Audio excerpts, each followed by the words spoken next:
A millionaire found a homeless boy asleep on the toilet seat in his hotel. He helped the boy until he discovered that the boy had brought something terrible into the hotel. The hum of the hotel lobby was a steady murmur, punctuated by the rhythmic clinking of glasses from the bar and the muffled laughter of guests fresh from a night out. Crystal chandeliers cast a soft glow across polished marble floors, their reflection shimmering like liquid gold. Jeremy Howard walked through the space with measured steps, his sharp gaze sweeping over every detail. A crease in the carpet near the reception desk, a waiter adjusting his tie too often, a concierge who smiled a little too mechanically. Nothing slipped past him. He thrived on precision. Every chair in his hotels had to be angled just so, every table set to perfection. His properties weren't just places to stay. They were symphonies of service, where each detail composed the melody of luxury. But something felt off tonight. He couldn't pinpoint what. His steps led him to the side hallway near the lobby, where a staff-only entrance led toward the kitchens, storage rooms, and the lesser-used restrooms. It was quieter here, the sounds of the lobby muffled. Jeremy rarely checked this area himself. His managers handled it. But tonight, something made him veer off his usual path. The restroom door swung open smoothly at his touch. The air inside was cooler, tinged with the scent of freshly mopped floors and faint traces of aftershave. His gaze flicked over the gleaming tiles, the row of sinks, the motionless stalls. Then he saw them. A pair of small, dirt-caked sneakers, the soles peeling at the edges, barely visible beneath the last stall door. Jeremy stopped. He wasn't the type to jump to conclusions, but instincts, sharpened over years of reading people and situations, told him this wasn't right. He took a step closer, the soft echo of his Italian leather shoes bouncing off the tiled walls. He knocked lightly. No response. Frowning, he pushed the door open. Curled up against the toilet, arms wrapped around himself as though bracing against a cold only he could feel, was a boy. A child, maybe 8 or 9, too small for his age, his frame almost swallowed by an oversized hoodie that had long since lost its color. His face was turned into the fabric of his sleeves, his breathing shallow, his knees drawn up tightly. Jeremy crouched, exhaling slowly. "Hey," he said, his voice low, even. The boy stirred, his entire body tensing in an instant. Dark eyes, sharp, wary, snapped open, darting toward the door like a cornered animal searching for escape. Jeremy raised a hand, palm open. "It's okay," he said. "You're not in trouble." The boy's breath quickened. His fingers twitched, gripping his sleeves tighter. He looked like he was calculating how fast he could run, how long before he'd be caught. Jeremy, who had negotiated billion-dollar deals and faced down corporate sharks, knew when words were useless. He didn't ask the boy why he was here. He didn't ask him to explain. He simply sat back on his heels, waiting. The boy didn't move. A long, silent minute passed. Then another. Jeremy finally exhaled and pulled his phone from his pocket, tapping out a message. A moment later, the door eased open, and a uniformed staff member stepped inside, carrying a neatly folded bundle of clothes. Behind her, a bellboy held a tray, warm soup, a sandwich, and a bottle of water. The boy's gaze flickered between them. His lips parted slightly as the scent of food reached him. Jeremy noticed. He took the tray from the bellboy and set it on the floor, just within reach, before leaning back against the tiled wall. "Eat," he said simply. The boy hesitated. Then, slowly, hesitantly, he reached out, his fingers closing around the sandwich. He didn't devour it. He took small, measured bites, chewing carefully, as if expecting it to be taken away. Jeremy said nothing. When the sandwich was gone, the boy took the water but didn't open it right away. He looked at Jeremy, his voice hoarse from disuse when he finally spoke. "Why?" Jeremy tilted his head. Why, what? Why are you helping me? The billionaire studied him for a moment. There were many answers he could give. He could say it was because he owned this hotel, and a child sleeping in its restroom was unacceptable. He could say it was because he had once been young and hungry too, though his past was a story locked behind walls few could breach. Instead, he said, "Because you need it." The boy looked at him for a long time, weighing the words as if testing their truth. Then, slowly, he unscrewed the water bottle cap and took a sip. Jeremy stood and held out the fresh clothes. "Let's get you cleaned up, then we'll figure things out." The boy didn't take them at first, but after another long pause, he reached out. His fingers brushed the fabric, hesitant, as if expecting some kind of trick. When none came, he took the clothes and clutched them to his chest. Jeremy nodded toward the sinks. "Go on, I'll wait." The boy's eyes flicked to the exit, then back to Jeremy. And then, cautiously, warily, he stood and walked toward the sink. Jeremy watched him in the mirror's reflection, watched as the boy turned on the faucet, cupped the water and let it run over his face. The grime softened, washing away in slow, uneven streaks. The boy met his own reflection, studied the sunken cheeks, the too thin arms, the unfamiliar sight of himself in a place he did not belong. Jeremy recognized that look. A lifetime ago, he had worn it too. Building hotels and running a service business taught him to be kind and gentle with everyone, even if they weren't customers. As the boy scrubbed his face with trembling fingers, Jeremy leaned against the counter and sent another text to his assistant. "Bring the car around. We're not leaving him here." The evening air was thick with the scent of rain, the streets still damp from an earlier drizzle. The glow of streetlights shimmered in puddles, distorting reflections of passing cars. Jeremy's hotel loomed in the background, its pristine facade untouched by the city's grittier edges. He walked at an unhurried pace, his strides measured, his thoughts sharper than usual. The boy followed a step behind, quiet but alert, his small frame barely making a sound against the pavement. Jeremy had seen this before, the wariness of someone accustomed to being chased away, to being invisible when necessary, and painfully noticed when it was least convenient. They reached the restaurant's entrance, its warm interior casting a welcoming glow against the cool night. Juan hesitated, his eyes flicking to the polished glass doors, then to Jeremy. Jeremy didn't rush him. He simply pulled the door open and walked inside, trusting the boy to follow. The dining room was modest compared to the luxury of Jeremy's hotel, but it had a certain charm. The low hum of conversation, the clinking of silverware, and the comforting aroma of grilled meat and freshly baked bread filled the air. Juan lingered at the threshold for a second too long, before slipping inside, shoulders tight.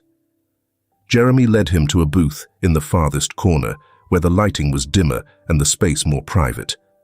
Juan sat stiffly, his small hands resting on the edge of the table, as if bracing himself to be told to leave. A waitress approached, her notepad ready. "Something warm for the kid," Jeremy said, handing her the menu without looking at it. "And the special for me." Juan's fingers twitched. He didn't speak, but his eyes tracked every movement. How the waitress jotted down the order, how Jeremy leaned back against the booth, how the other patrons ate without a second thought. Minutes passed in silence. Juan's gaze flicked to the breadbasket the waitress had left on the table. "Go ahead," Jeremy said casually. The boy hesitated. Then, with careful fingers, he took a piece. He didn't eat it right away. Instead, he held it in both hands, as if weighing his options. Then, slowly, he tore off a small chunk and slipped it into his pocket. Jeremy pretended not to notice. Their food arrived, a steaming bowl of stew for Juan, thick with meat and vegetables. His grip on the spoon was too tight, his movements too measured, slow, cautious bites, as if expecting the meal to disappear before he could finish. Jeremy didn't speak. Instead, he let the weight of silence settle between them, let the quiet stretch, until it felt less like a trap and more like space. Halfway through the meal, Juan's chewing slowed. "I don't steal," he said suddenly, voice barely above a whisper. Jeremy set down his fork. "I didn't say you did." Juan kept his eyes on the table. "I don't." A pause. Then, "I just take what I need." Jeremy studied him. There was no defensiveness in his tone, just a quiet resignation. "I get it," Jeremy said simply. Juan swallowed, his grip tightening around the spoon. He nodded once, but he didn't seem convinced. They finished eating in silence. When the waitress returned with the bill, Jeremy handed her his card and pushed the remaining bread toward Juan without a word.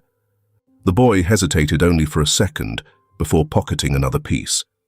They stepped outside. The air was crisper now, the city quieter. Juan stood beside him on the sidewalk, his small hands buried in the sleeves of his too-big hoodie. He glanced up once, uncertain. Jeremy met his gaze. "You need a place to sleep," he said. "Come with me." Juan's shoulders tensed. His expression didn't change, but Jeremy could see the thoughts racing behind those dark eyes. "I don't need—" "No conditions," Jeremy interrupted. "Just a place to rest. That's all. Obviously you need this." Juan hesitated, shifting on his feet. Then, finally, he nodded. Jeremy didn't say anything else. He simply started walking. And this time, Juan followed without hesitation. The city blurred into streaks of amber and red as Jeremy's car slid through the quiet streets, the hum of the engine steady against the hush of the night. Raindrops clung to the windshield, catching the glow of passing headlights before sliding into oblivion. In the seat beside him, Juan sat rigid, his thin frame swallowed by the plush leather, hands tucked into the sleeves of his hoodie. Jeremy didn't speak.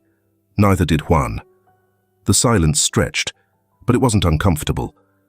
More like a fragile truce, an unspoken agreement that words weren't necessary just yet.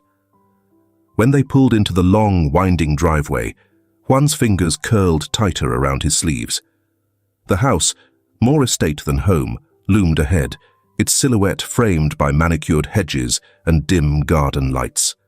The wrought-iron gate had opened at the first scan of Jeremy's license plate, and now the car rolled to a smooth stop beneath the portico. The driver stepped out first, reaching for the door, but Jeremy lifted a hand, stopping him. Juan hadn't moved. He stared at the grand entrance, the massive double doors, the tall arched windows reflecting the night sky. Jeremy unbuckled his seatbelt and pushed open his door. "Come on," he said, voice even. Juan hesitated, then followed. Inside, the house was quiet, the air filled with the faint scent of polished wood and something warm. Vanilla, maybe, or cinnamon. A staff member appeared from the hallway, but Jeremy shook his head slightly. No need to overwhelm the boy. Juan took a step forward, then another, his eyes darting over the high ceilings, the gleaming floors, the framed artwork lining the walls. But he didn't linger. He didn't touch anything. He kept his shoulders hunched, his hands deep in his pockets. Jeremy led him past the grand staircase, bypassing the main living areas entirely. He had no intention of parading the kid through his home like a guest at a gala. Instead, he took him directly to a smaller, quieter wing, one that felt less intimidating, more livable. "This is your room," Jeremy said, pushing open a door. Juan stepped inside cautiously. The guest room was understated compared to the rest of the house. Soft grey walls, a neatly made bed, a desk, a dresser. A window overlooked the garden, where dim lanterns cast a warm glow over the trimmed hedges and stone pathways. Juan stood in the center of the room, motionless. Jeremy leaned against the doorframe. "Bathroom's through there," he gestured. "Fresh clothes in the dresser. You can shower, eat, sleep, whatever you need." Juan didn't look at him. His hands twitched slightly at his sides, his breathing steady but a little too careful, as if bracing for something. Jeremy had seen this before, the instinct to not take up space, to not ask for too much. He pushed away from the door. Good night. He left the hallway light on. Jeremy woke at 2 a.m. to the soft creak of floorboards. The security system had already registered movement in the guest wing, but Jeremy hadn't needed the alert. Something had stirred him awake, something just out of place enough to pull him from the edges of sleep. He didn't move right away. He listened. Soft footsteps, barely there. Hesitant. He got up and made his way down the hall, his own steps slow, deliberate. When he reached the guest room, he found the door slightly ajar. Juan was awake. The boy stood near the window, his outline barely visible in the faint glow of the garden lights. His hands were curled into the hem of his hoodie, his shoulders drawn up as if he was waiting for someone to catch him in the act of simply existing. Jeremy exhaled through his nose. He didn't speak. Instead, he leaned against the doorframe, crossing his arms over his chest. Juan tensed, sensing the presence behind him. "You should be sleeping," Jeremy said after a moment. Juan flinched slightly, but didn't turn around. "I don't sleep much." His voice was quiet, but steady. Jeremy didn't press. "You don't have to stay in here all night, you know," he said instead.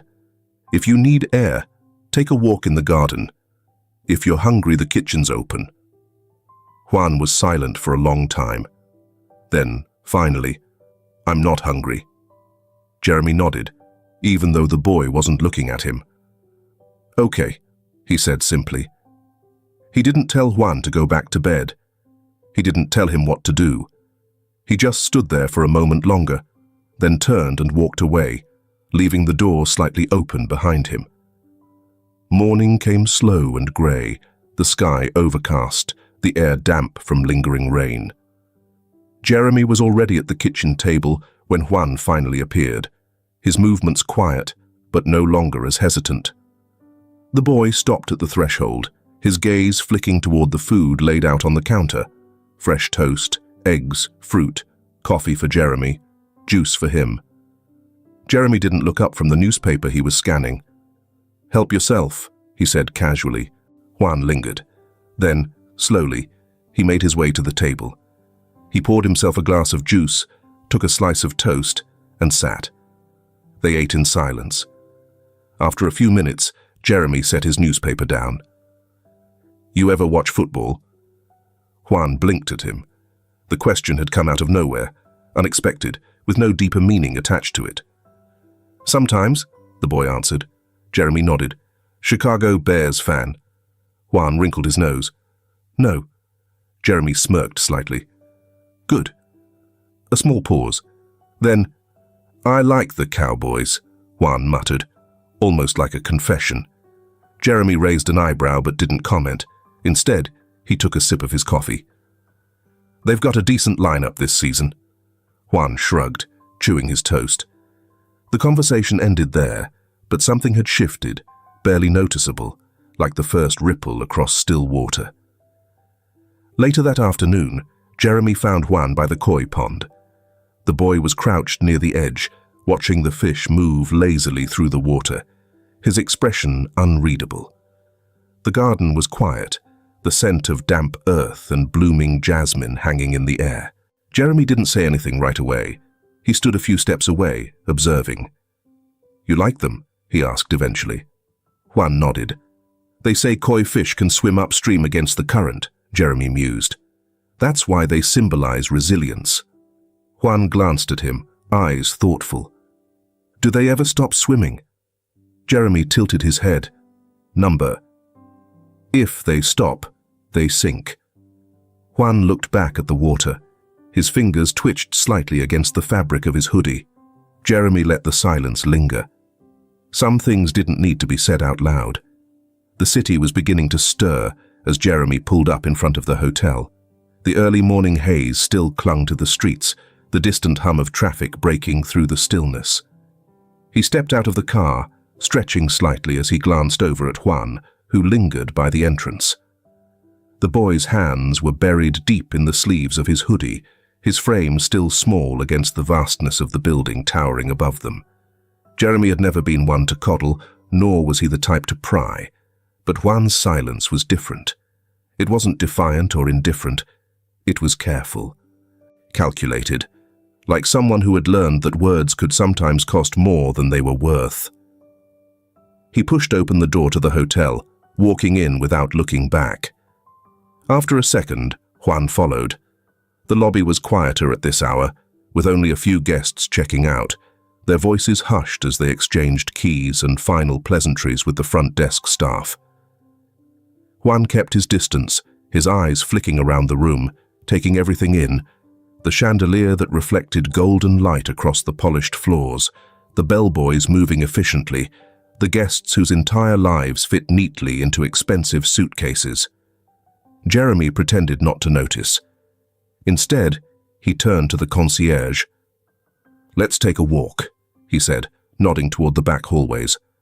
Juan hesitated, then trailed after him.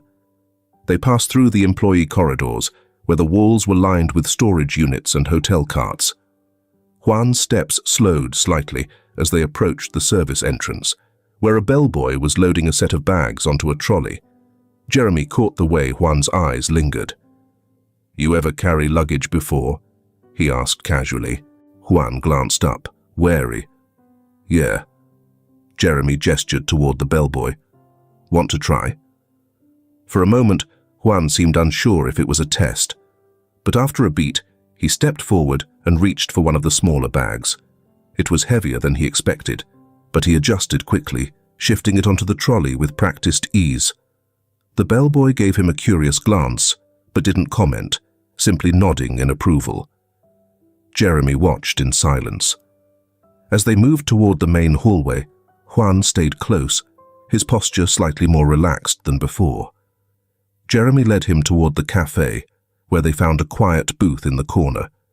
The space was warm, the scent of fresh pastries filling the air. The morning rush hadn't started yet, leaving the atmosphere peaceful, unhurried. Juan sat stiffly, his fingers curling against the table's edge. Jeremy ordered 2 coffees, then added an extra plate of toast and eggs. Juan didn't protest. Minutes passed in quiet. Then, finally, Juan spoke. "I climbed through the bathroom window," he said suddenly, his voice low but steady. "That's how I got in." Jeremy set his coffee down. He didn't react, didn't interrupt. He just let the boy talk. "I wasn't planning to stay long. Just wanted to find something to eat," Juan continued, his eyes fixed on the table. "But there were too many people in the lobby, too many cameras. I thought maybe if I waited until it got late enough, I could slip out without anyone noticing." His fingers tightened slightly around his sleeves. "I didn't mean to fall asleep." Jeremy nodded, his expression unreadable. "And before that?" Juan exhaled, his shoulders sinking slightly. "Before that, I lived with my aunt and uncle." He said it like it was a fact, like it was something that existed, but held no weight. Jeremy waited. "They weren't good people," Juan finally admitted. His voice was quieter now, more careful. "I don't think they ever wanted me there. They only kept me because they had to." Jeremy didn't press, but the silence that followed carried its own kind of weight. "They used to make me run errands," Juan continued, his jaw tightening. "At first it was small stuff, just deliveries. I didn't ask what was inside. But after a while I started noticing things." His hands curled into fists. "I think they were dealing drugs. I don't know for sure, but they always had people coming over. And sometimes they'd get mad if I asked too many questions." Jeremy watched the boy's expression shift, his voice remaining calm, but his body betraying the tension underneath. "One night, Tyler hit me," Juan said, so quietly it was almost an afterthought.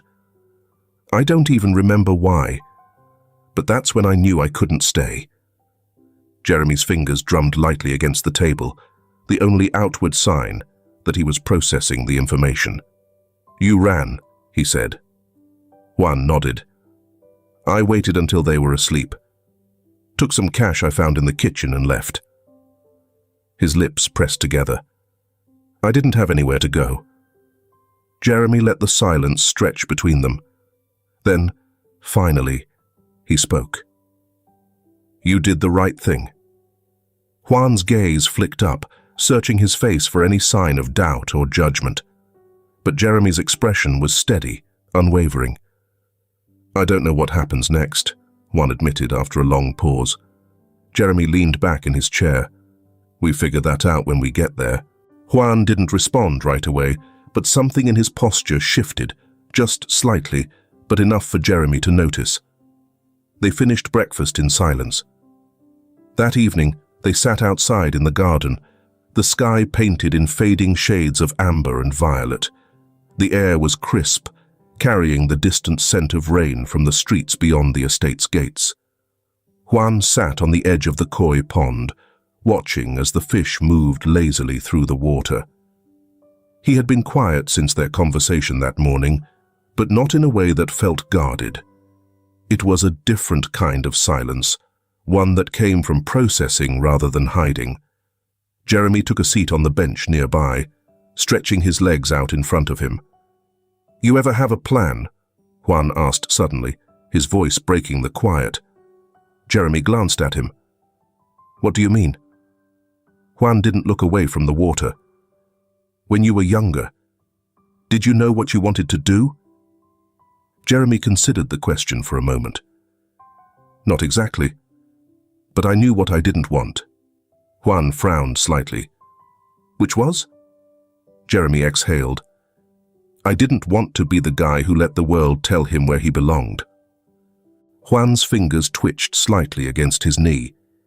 He didn't respond right away, but Jeremy could tell he was turning the words over in his mind. A long pause stretched between them. Then, "Do you think people like me get to decide that?" Juan asked quietly. Jeremy's gaze didn't waver. "I think people like you decide that every day." Juan finally looked at him, something unreadable flickering behind his dark eyes. Jeremy stood in his study, the evening light stretching long shadows across the mahogany desk. A glass of whiskey sat untouched beside his laptop, the amber liquid catching the glow of his desk lamp. His fingers rested against his chin, his mind working through the problem in front of him. Juan's words from the cafe echoed in his head. They weren't good people. They only kept me because they had to.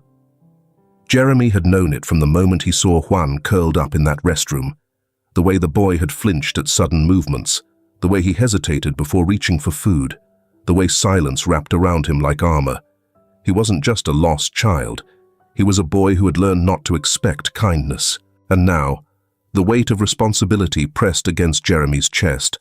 He had no legal claim to Juan. If Kayla and Tyler decided to report him for taking the boy in, it could spiral into something messy, something that could result in Juan being sent back to the very people who had failed him. That was not an option.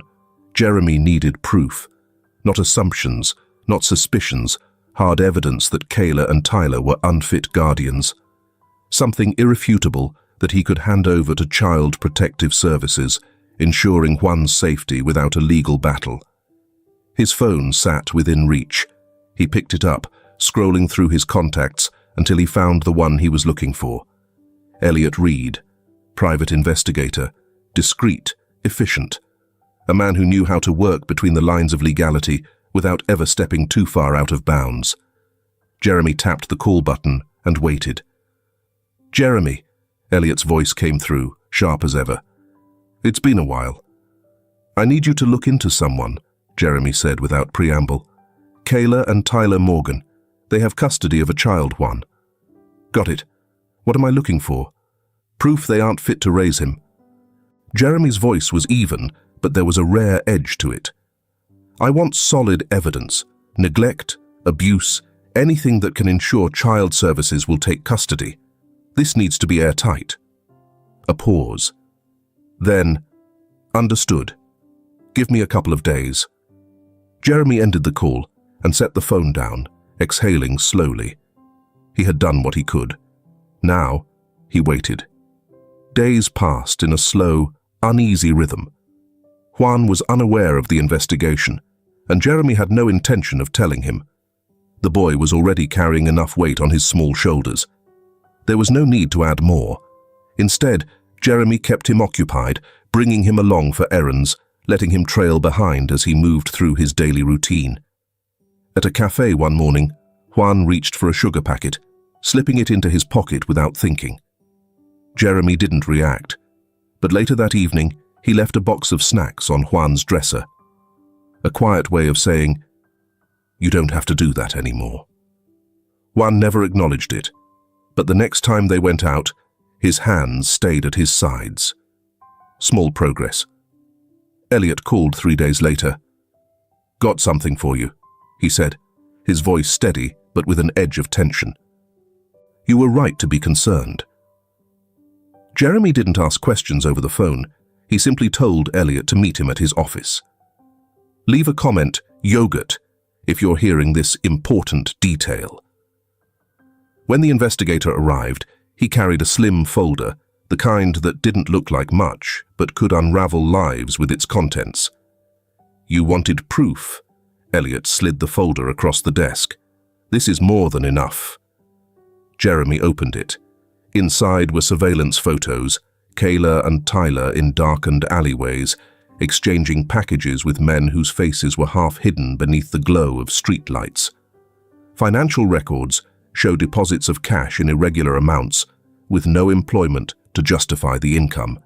And the worst of it, photos of Juan, caught in the periphery, carrying small envelopes, his face turned away, unaware of what he was delivering. Jeremy's grip on the folder tightened. "They used him," he said, his voice even. Elliot nodded. "And not just him. Looks like they've been dealing for a while, and some of their clients." He tapped one of the photos. "Frequent your hotel." Jeremy's eyes flicked over the images.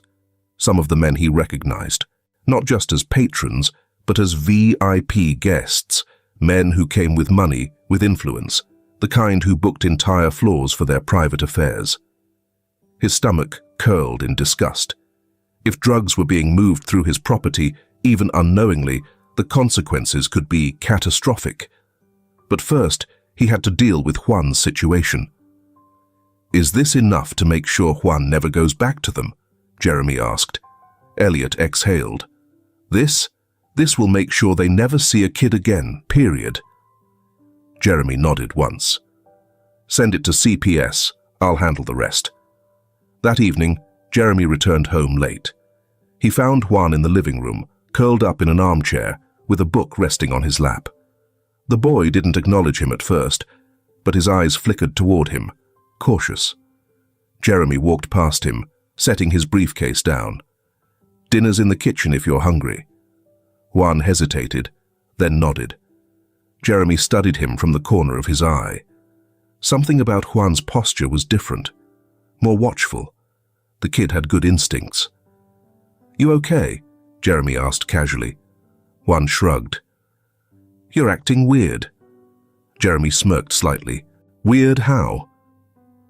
Juan narrowed his eyes, but didn't push further. He just leaned back into the chair, pulling his hoodie tighter around himself. Jeremy didn't press either.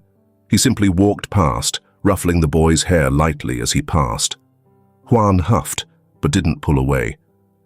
The next morning, Jeremy made the call. "Child Protective Services," a woman's voice answered. Jeremy leaned back in his chair, his grip firm around his pen. "I have information regarding the welfare of a minor under the custody of Kayla and Tyler Morgan," he said. "I'd like to submit a report." And just like that, the first step was in motion. The conference room buzzed with tension, the kind that hung in the air like a storm waiting to break. The hotel's top executives, managers, and security heads sat around the long mahogany table, their faces reflecting a mix of concern and unease. Jeremy stood at the head of the table, his presence commanding as he placed his palms flat against the surface. "Effective immediately, I want a full review of all high-profile guests," he said, his voice low but firm. "Every booking, every request, every unusual expense flagged for further investigation. If drugs are moving through my hotel, I want to know about it." A murmur of agreement rippled through the room, but before anyone could speak, The door burst open. A breathless hotel staff member rushed inside, her face pale with panic. "Sir," she gasped, her voice trembling. "There's an emergency in suite 1902. One of our guests, he's unresponsive." Jeremy's stomach clenched. "Who?" "Mr. Green," she whispered. "The son of—" Jeremy didn't wait for her to finish. He was already moving. The elevator ride felt agonizingly slow.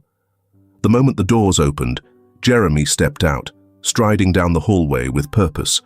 2 security personnel flanked him, their radios crackling with updates from the medical team already inside. As soon as he entered the suite, the metallic scent of antiseptic and panic filled his lungs. A paramedic knelt beside the unconscious heir of the Green family, checking his vitals while another prepared a stretcher. His skin was ashen, his breathing shallow. Jeremy's eyes swept the room. The signs were unmistakable: an overturned glass, a small plastic bag crumpled near the edge of the nightstand. His jaw tightened. He turned to one of his security heads. Was he alone when he checked in? The man hesitated. There were guests earlier in the evening, but they left before midnight. No signs of forced entry. "Have the security tapes pulled," Jeremy ordered. "I want to know who was in and out of this room in the last 24 hours. As the paramedics loaded the heir onto the stretcher, Jeremy stepped aside, watching as they wheeled him out. The moment the door shut behind them, he exhaled slowly, pressing a hand to his forehead. The problem was no longer hypothetical. Drugs were inside his hotel, and they had nearly killed someone. By the time Jeremy returned to his office, it was well past midnight. The city stretched beyond the window, alive with distant lights, oblivious to the battle unfolding behind closed doors. Juan sat in one of the chairs across from his desk, his small figure hunched, his fingers idly tracing patterns along the armrest. He didn't look up when Jeremy walked in. "You heard," Jeremy said, closing the door behind him. Juan nodded, his posture tightening. "It was them, wasn't it?" Jeremy sat down, exhaling slowly. He didn't ask who them meant. He already knew. "I don't know yet," he admitted, "but I intend to find out." Juan's lips pressed together, his fingers curling into the fabric of his hoodie. "It was the same," he said finally. "The way they acted, the way they passed things off like they didn't matter. It's the same as before." Jeremy watched him carefully. Juan had gone pale the moment the news of the overdose broke.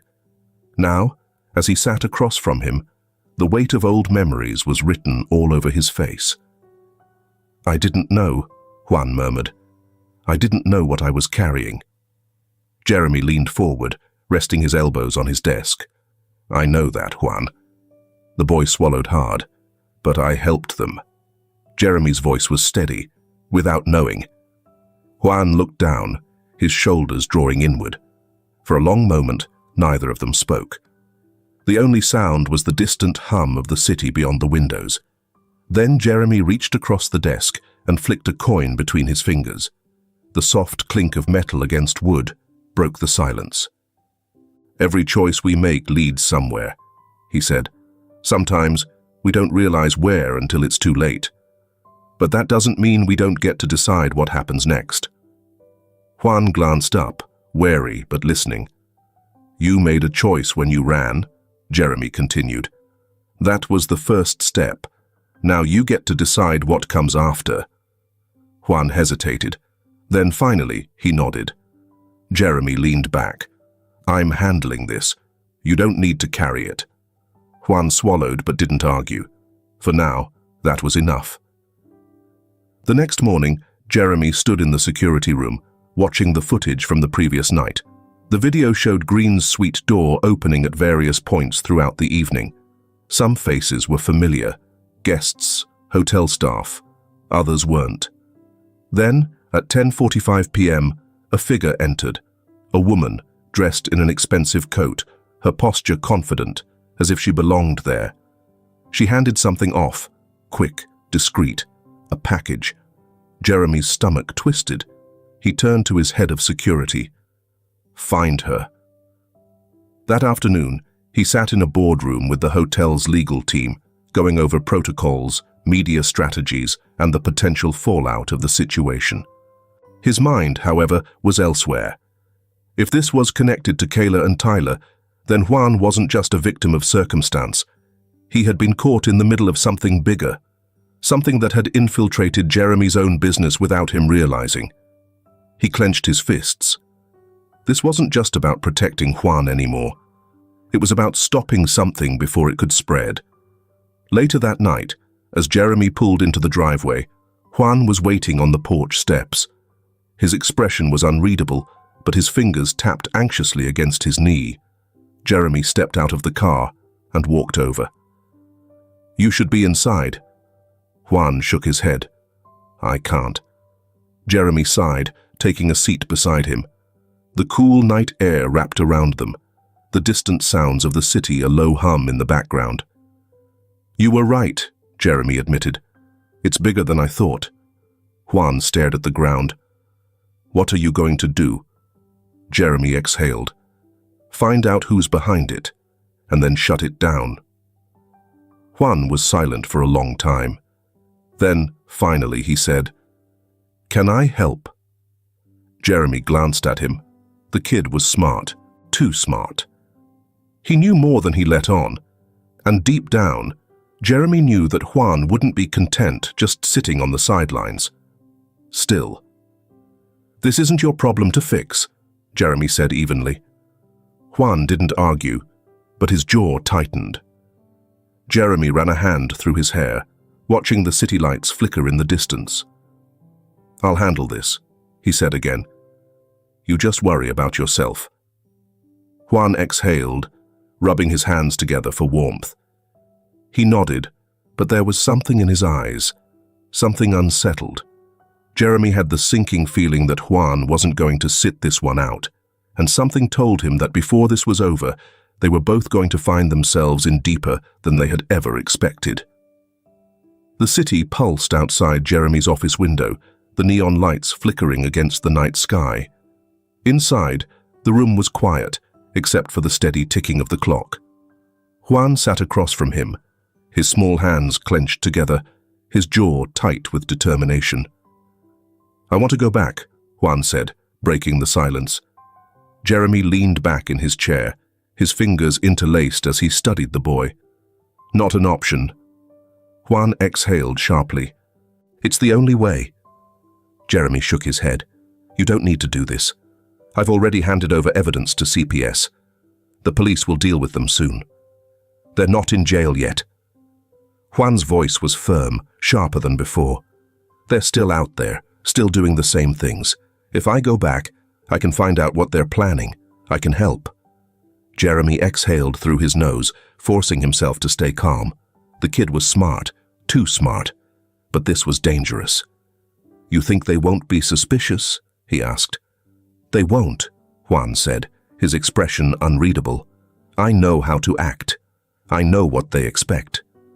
Jeremy's gut twisted. The fact that Juan knew how to manipulate the situation, how to slip back into that world so seamlessly, made his stomach churn. "Why do you really want to do this?" Jeremy asked, his voice quieter now. Juan looked at him then, his dark eyes steady. "Because I need to end this too." Jeremy sighed, running a hand through his hair. He wanted to say no. Everything in him screamed to keep the kid out of it. But Juan wasn't asking for permission. He was making a choice. And Jeremy knew deep down that if he didn't let him do this, the kid would find a way to do it alone. "Fine," Jeremy said finally, his voice laced with reluctance. "But we do this my way. If anything seems off, I'm pulling you out. No arguments." Juan nodded, but Jeremy wasn't convinced he'd actually listen. 2 nights later, Juan stood outside the rundown house where he had once lived. The place hadn't changed. The paint was still peeling, the porch light flickered weakly, and the air smelled of cigarettes and stale beer. His heartbeat pounded in his ears as he lifted his fist and knocked. A moment later, the door swung open. Kayla stood there, her face twisting in surprise, before it shifted into something darker, calculating. Well, well, she drawled. Look who finally came crawling back. Juan forced himself to shrug, to keep his expression neutral. Didn't have anywhere else to go. Kayla smirked, stepping aside to let him in. You finally got some sense in that thick skull of yours. The moment he stepped inside, the familiar stench of cheap liquor and sweat hit him. The air felt thick, suffocating. Tyler was sitting on the couch, a beer in one hand, his boots propped up on the coffee table. He barely glanced up. Took you long enough. Juan swallowed down his disgust. I was scared, he muttered. I thought you'd be mad. Tyler snorted. Damn right we're mad. You put us in a tough spot, kid. Kayla shut the door behind him, locking it with a soft click. You owe us, she said, her voice smooth but laced with something dangerous. And now you're going to make it up to us. Juan forced himself to nod. Yeah. Whatever you need. Kayla's lips curled. Good boy. For the next 2 days, Juan did exactly what he had done before. He listened, he watched, and he memorized. Tyler still ran things like he always had, barking orders while Kayla handled the money. They talked in code, but Juan had been around long enough to understand what they really meant. The deliveries were still happening. The exchanges were still going on. And worse, some of their buyers were connected to Jeremy's hotel. Juan's stomach twisted the first time he overheard a name he recognized. A wealthy businessman, someone he had seen shaking Jeremy's hand in the lobby, was one of their regulars. This wasn't just a small operation, it was bigger than he thought. And he was running out of time. On the third night, Tyler tossed a package onto the kitchen table. You're going to take this one, he said, his voice firm. We need someone they won't suspect. Juan forced himself to nod. Where? Tyler pulled out his phone, showing him an address. Juan's stomach clenched. It was the back entrance of Jeremy's hotel. He kept his face neutral, acting like it meant nothing, but his hands curled into fists beneath the table. Kayla was watching him, her eyes sharp. You're not going to run off again, are you? No, Juan said immediately. She smiled, but it didn't reach her eyes. Good. Meanwhile, back at the hotel, Jeremy sat across from Elliot, the investigator's laptop open between them. You're going to want to see this, Elliot said, pulling up the enhanced footage from the security cameras. The screen flickered, showing the woman in the expensive coat entering the suite the night of the overdose. Elliot zoomed in, and Jeremy's stomach dropped. Beneath the heavy makeup, the perfectly styled hair, it was Kayla, disguised, but unmistakably her. Jeremy exhaled, leaning back in his chair. We have her, he said. Elliot nodded. And with Juan in the house, we might get even more. Jeremy's jaw clenched. He didn't like it. But if this was going to end, they had to see it through, even if it meant letting Juan walk straight into the fire. Juan knew the moment he stepped out the door that he was being followed, not by Kayla or Tyler, but by Jeremy's men. He had caught a glimpse of them in the alley across the street, the way they lingered just out of reach, but never too far. Good. He tightened his hand with a determination. By tomorrow, this will be over, one way or another. The night air was thick with humidity, the faint scent of gasoline and damp asphalt lingering as Juan slipped out the back door of Kayla and Tyler's house. His pulse was steady, controlled, though his fingers trembled slightly as he pulled the burner phone from his hoodie pocket. He pressed a single button. Jeremy answered immediately. Talk to me. Juan kept his voice low. It's happening tomorrow, early morning, same place they always use, behind your hotel, 5:30 a.m. Jeremy exhaled. Are you sure? I heard it from Tyler himself. Juan's throat felt dry. This is the last one. They're moving everything. Jeremy's silence stretched through the line. Then, good. Get out of there. Now. Juan hesitated. I can't. You've done your part, Juan. Jeremy's voice was firm, controlled, but Juan could hear the frustration beneath it. I'm pulling you out. If I leave now, they'll know something's up. Juan swallowed hard. They need to believe I'm on their side until the very last second. Jeremy muttered a curse under his breath. You'd better be right about this. I am. A long pause. Then Jeremy said, The second it's over, I want you out. Don't try to be a hero. Juan forced a smirk. Too late for that. The call ended. Juan tucked the phone back into his pocket, took a deep breath, and turned toward the house. Tomorrow, everything would change. 4:45 a.m. Behind the hotel. The alley was quiet, save for the occasional hum of a distant car or the rustling of wind against dumpsters. Dim light flickered from the street lamps, their glow barely reaching the back entrance of the hotel. Juan stood near the loading dock, his hoodie pulled low over his face. He clutched the package tightly, his fingers digging into the paper as he waited. Footsteps. Tyler and Kayla emerged from the shadows, their postures relaxed, confident. Two men followed closely behind them, men Juan had never seen before. Juan's stomach twisted. This wasn't just another transaction. This was their exit plan. Right on time, Tyler muttered, flicking his cigarette to the ground. Thought you might get cold feet. Juan forced himself to shrug. You said you needed me. Kayla smirked. That's what I like to hear. She turned toward one of the men. You got the money? The man reached into his coat, pulling out a thick envelope. You got the product? Juan's heart pounded. He knew what was coming next. He stepped forward, holding out the package. And then, a voice cut through the darkness. Drop it! Red and blue lights exploded through the alley. Chaos erupted. Tyler cursed, reaching for something inside his jacket, but the sound of a gun being cocked froze him in place. Don't even think about it, a voice barked.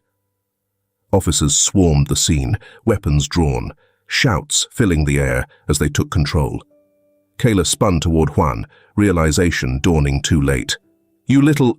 A pair of officers grabbed her arms, yanking her back. Juan barely moved. Tyler thrashed as they pushed him against the alley wall.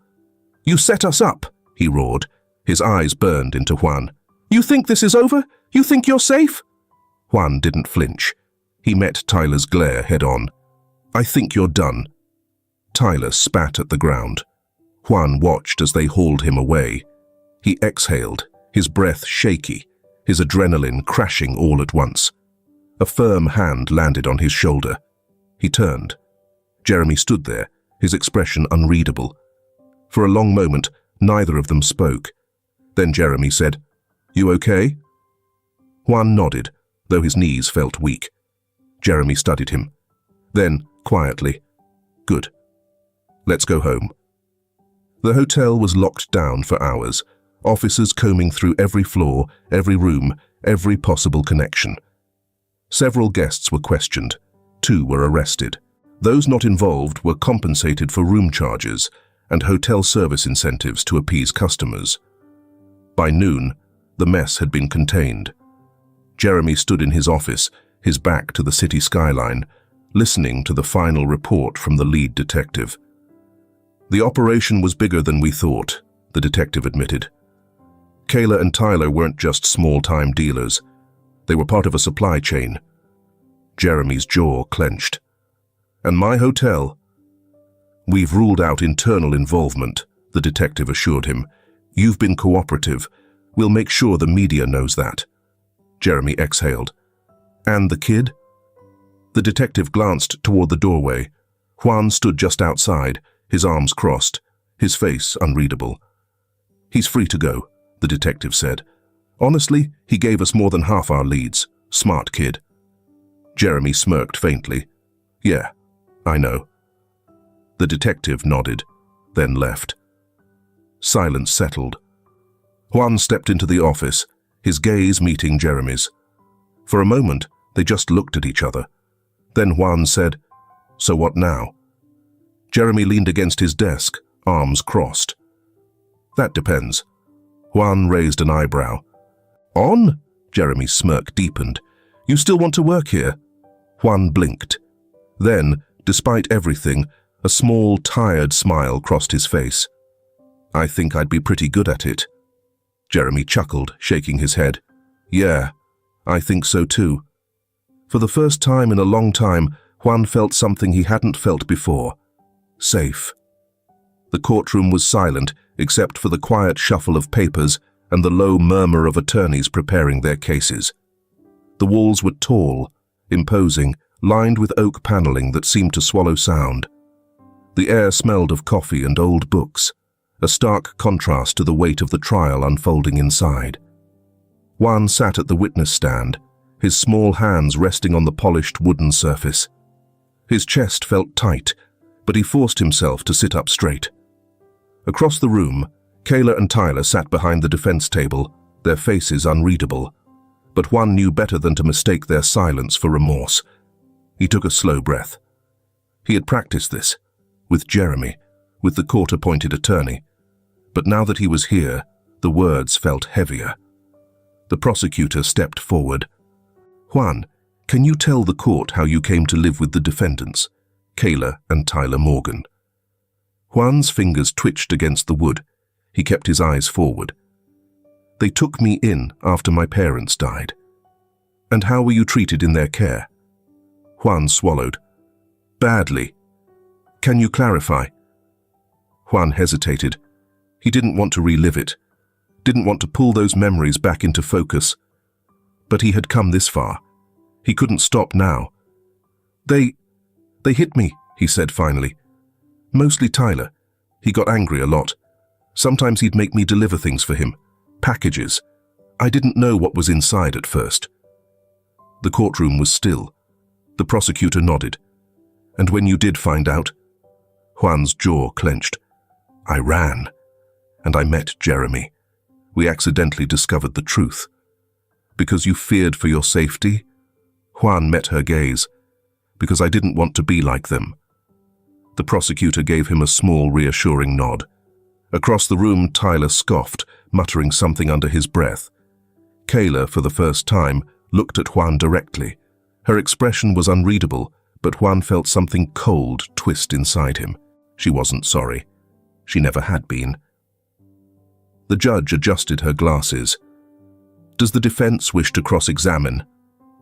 Tyler's lawyer stood, straightening his tie. He was young, maybe in his early 30s, and he gave Juan a tight-lipped smile that didn't quite reach his eyes. "Juan," he said, voice smooth, "you mentioned that you didn't know what was inside these packages. So, isn't it possible that you simply misunderstood the nature of these deliveries?" Juan stared at him. "No." The lawyer's expression flickered. "You're sure?"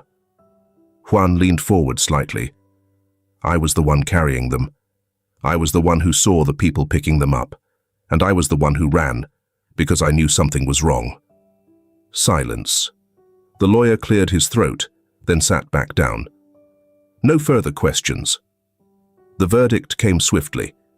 Kayla and Tyler were found guilty on multiple counts: child endangerment, drug trafficking, money laundering. The sentences were heavy, longer than Juan had expected. He should have felt relieved. Instead, as he sat outside the courthouse steps, staring at the passing cars, he just felt tired. Jeremy sat beside him, silent for a long while. Finally, he said, "You did good in there." Juan shrugged. "They're gone now." "They are." Juan let out a slow breath. "So why doesn't it feel like enough?" Jeremy leaned back, resting his elbows on the steps. "Because closure isn't simple. It's not just about them getting what they deserve. It's about you figuring out what comes next."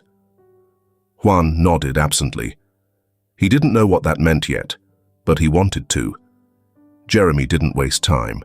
Within days of the trial, new security policies were rolled out across all his hotels. Background checks were tightened. Staff was retrained on how to spot illicit activities. Guest lists were scrutinized with sharper eyes.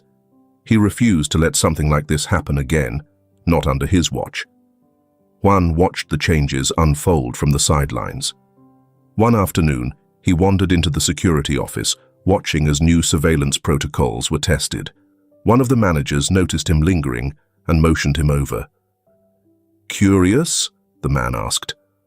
Juan hesitated, then nodded. The manager smirked. "Come on then. I'll show you how we keep this place clean." Juan followed, listening intently as the man walked him through the system. How they monitored movement. How they flagged unusual activity. For the first time in weeks, Juan felt like he was part of something. Not just a kid trying to survive, but someone with a purpose. Later that evening, Jeremy found Juan on the rooftop terrace, staring out over the city. The lights flickered like stars, stretching endlessly into the horizon. Jeremy leaned against the railing. "Long day?" Juan shrugged. "Not bad." Jeremy glanced at him. "You're thinking about something." Juan was quiet for a moment. Then he said, "What happens now?" Jeremy studied him. "To you?" Juan nodded. Jeremy exhaled. "That depends." Juan turned to face him fully. "On what?" Jeremy's smirk was faint. "On what you decide." For a long time, Juan had only ever been given orders, told where to go, what to do, who to be. Now, for the first time, the choice was his, and for the first time he wasn't afraid of it. The courtroom was smaller than before, less daunting but just as significant. Instead of cold glares and accusations, today there was warmth, hope. Jeremy sat beside Juan at the polished wooden table, his hands folded in front of him as the judge skimmed through the documents. The silence stretched, filled only by the distant hum of city traffic filtering through the thick windows. Juan's fingers curled into the fabric of his hoodie. He had been here before, in rooms where his fate was decided without his voice ever being heard. But today was different. Today, he wasn't being handed off. He was being chosen. The judge finally looked up, adjusting her glasses. She was an older woman, her expression stern but not unkind. "Mr. Howard," she began, her voice steady, "you understand the responsibilities you're undertaking by filing for the legal adoption of Juan Morgan?" Jeremy nodded once. "I do." "You are prepared to provide him with a stable home, education, and any necessary support for his future?" "Absolutely." The judge turned her gaze to Juan. "And you, Juan, do you understand what this means?" Juan swallowed, nodding. "Yes, ma'am." She softened slightly. "This is your choice." He glanced at Jeremy, who met his gaze without hesitation. "It's what I want," Juan said, his voice steady. A pause. Then the judge picked up her pen, signing her name at the bottom of the document. "Then it's done." The gavel came down with a decisive thud. Juan was no longer alone. The house felt different now. It wasn't just a place he was staying. It was home. Boxes of school supplies sat stacked on his desk, a backpack leaning against the chair. In his closet, instead of mismatched second-hand clothes, there were neatly folded shirts and jeans that actually fit. For the first time in his life, Juan had something permanent. Something that was his. The first day of school. Jeremy had insisted on dropping him off himself.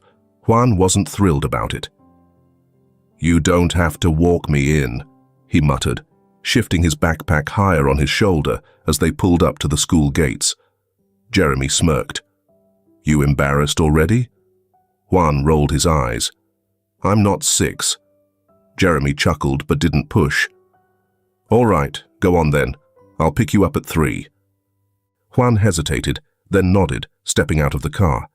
He had expected the stares, the whispers. New kid. But he kept his head down and walked inside. By lunch, he had learned 2 things. 1. School was harder than he remembered. 2. He wasn't used to this. Sitting in a room with other kids, raising his hand, having to ask for permission to speak. By the end of the day, his head ached. When Jeremy pulled up to the curb, Juan slid into the passenger seat, letting out a long breath. "How was it?" Jeremy asked. Juan shrugged. "Weird. Jeremy smirked. Weird good or weird bad? I don't know yet. Jeremy nodded, as if that answer was good enough. Homework. A few days later, Juan sat at the kitchen table, frowning at his math book. The numbers blurred together, refusing to make sense. Jeremy leaned against the counter, sipping his coffee. Need help? No. A pause. Yeah. Jeremy smirked, pulling out a chair. All right, let's see what you got. Juan hesitated before sliding the book toward him. Jeremy scanned the page, tapping a finger against the table. Okay, let's break this down. They worked through the problems slowly, Juan still hesitant, but listening. At some point, Jeremy realized he was enjoying it, helping, teaching, being someone to this kid. DAD. It slipped out one evening. They were in the living room, watching a documentary Jeremy had picked. Juan had been half listening, half dozing off, curled into the corner of the couch. Jeremy reached for the remote. You want to watch something else? Juan mumbled. Nah, it's fine, Dad.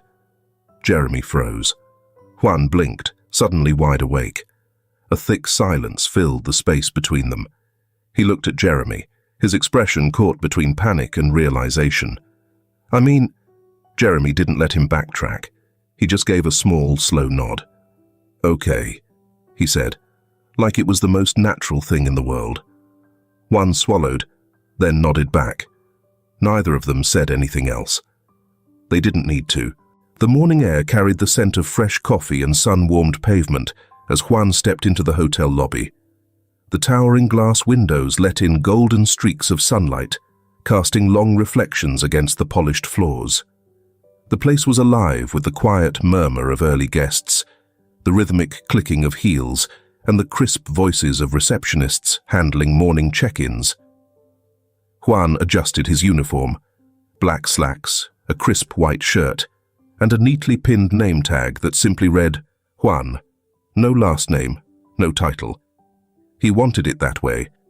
This summer, he wasn't here as Jeremy Howard's adopted son. He was just another employee, and that was exactly what he wanted. His first task was at the entrance, greeting guests as they arrived. Welcome to the Howard Grand, he said, standing beside the doorman. Can I help with your luggage? Most guests responded with polite nods, some murmuring a distracted thank you. Others barely glanced at him, their attention fixed on their phones. He didn't mind. Then, a middle-aged man with an expensive suit and an impatient expression stepped out of a black town car. He barely looked at Juan before shoving a heavy suitcase toward him. Be careful with that, the man snapped. It's worth more than your paycheck. Juan clenched his jaw, but forced himself to nod. Of course, sir. He lifted the suitcase with ease, walking toward the concierge. As he placed it down gently, he caught the subtle nod of approval from one of the senior bellboys. Respect wasn't handed out. It had to be earned. He understood that better than most. By midday, Juan had helped with check-ins, delivered luggage, and even assisted in setting up a conference room for a high-profile event. The other employees had started acknowledging him, not as the owner's kid, but as part of the team. Luis, one of the concierge attendants, clapped him on the back as they passed in the hallway. Not bad, kid. Thought you'd quit by lunch. Juan smirked. Still standing. Amazing. Luis grinned. You sure you don't want to just sit in an office somewhere? You know, do rich kid things? Juan rolled his eyes. Not my style. Luis chuckled. All right then, let's see if you survive the afternoon rush. The lobby turned into a whirlwind of movement as noon checkouts clashed with new arrivals. Juan rushed between stations, carrying suitcases, delivering messages, and even running up 6 flights of stairs when an elevator broke down. Sweat lined his collar. His feet ached, but he didn't stop. By the time things slowed, he stood near the front desk, catching his breath. A guest approached. A woman in her 40s, holding a stack of brochures. Young man, she said kindly, where's the best place for dinner around here? Juan hesitated, then rattled off 3 solid recommendations. The woman smiled. "You're very knowledgeable for someone so young." "I work here," he said simply, and for the first time, he truly felt like he did. By evening, Juan made his way up to the executive floor, pushing open the familiar office door. Jeremy sat behind his desk, reviewing reports, but looked up as Juan entered. "You're late," Jeremy said, arching an eyebrow. Juan flopped into the chair across from him, exhaling dramatically. "I think my feet are permanently broken." Jeremy smirked. "Tough first day?" Juan shrugged. "More like real." Jeremy leaned back in his chair. "And?" Juan hesitated, then nodded. "I liked it." Jeremy's smirk softened into something else, something proud. "Good." They sat in comfortable silence for a while. Then Juan stretched, cracking his knuckles. "So, Dad," he said, testing the word out again, but this time with ease. "What's for dinner?" Jeremy blinked, then chuckled. "You hungry or just trying to avoid going back to work?" Juan grinned. "Both." Jeremy shook his head, already reaching for his phone. "Fine. Let's get something good." And as they walked out together, side by side, there was no doubt. They weren't just billionaire and rescued boy. They were father and son. And that was all that mattered. If this film touches your heart, leave your mark with a like. And don't forget to subscribe to our channel to explore more meaningful stories with us. And if you enjoyed this story, please share it with your friends on WhatsApp. And now, share your feelings with us and tell us your own stories. Every word you share is a building block that helps create our strong and enduring community. Together, we'll create a warm space where everyone can share and connect.